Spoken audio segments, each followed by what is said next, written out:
two doctors were in reviewing all the notes and I guess vitals and all that stuff. Almost at the same time, one said, "You're a miracle." The other one said, "I've been doing this for a long time, and you're the closest thing to a miracle I've ever seen." So I was in sales for my whole career, just about, and I focused in on defense contractors and DoD customers. And the products that we built for my customers were saving lives for the warfighters. It was very successful. I was leading sales, I think, in 19 out of 20 years I worked at my last company. But and then we got sold to another company, and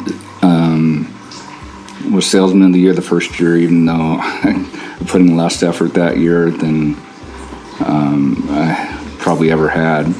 And I had built long-term relationships with my core customers, who I became friends with.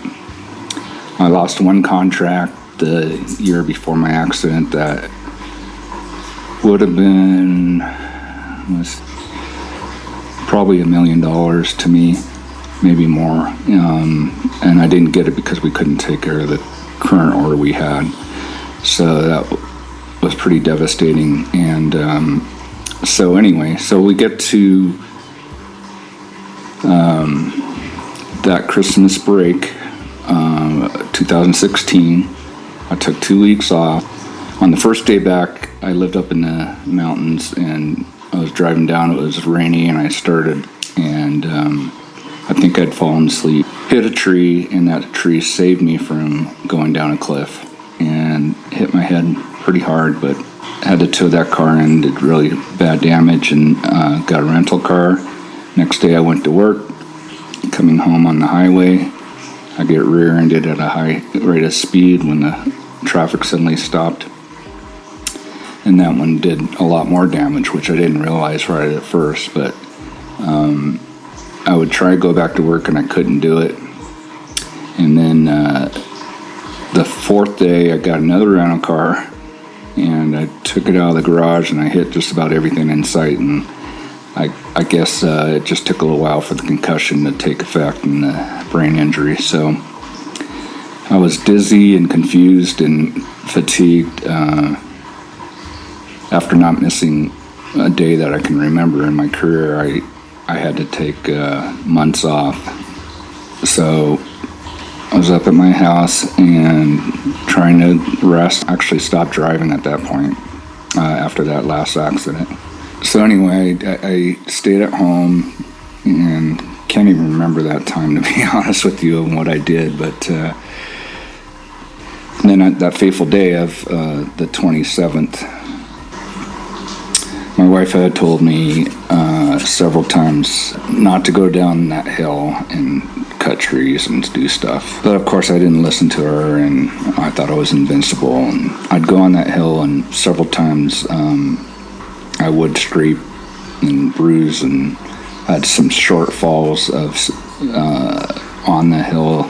When my wife had said that, you're going to die out there, and I said, I might, and I sort of meant that, because I was miserable at the time from my job and my marriage. So I was chopping the tree, and it was at a terrible angle, the steepest angle that I had, and I was not feeling good still, but I was just so bored, and I had to get something accomplished. So one day I was looking out my window, and I said, I'm going to get that damn tree. So this one tree I had started on before my car accidents, and it was the last one I really wanted to get down, although I probably would have found more.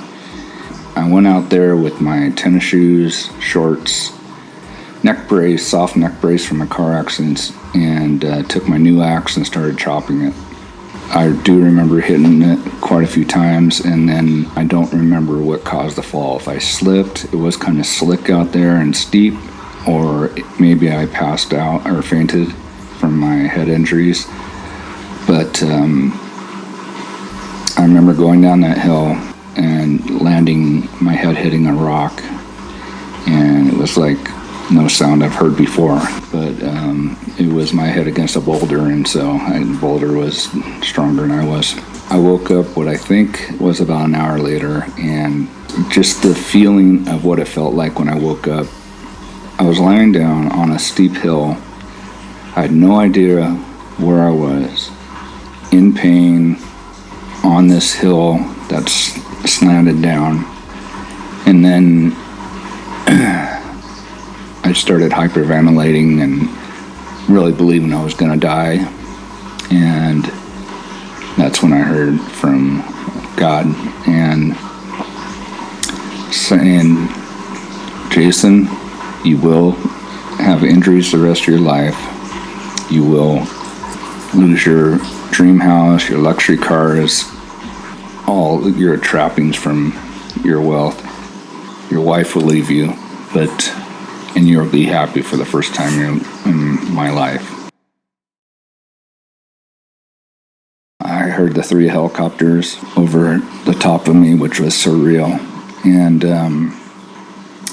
then I started hearing voices and they were yelling my name, and I said, I'm down here. And then a young firefighter came down, and then he's radioing up to the top. He said, I can see his brain, which that freaked me out a little bit.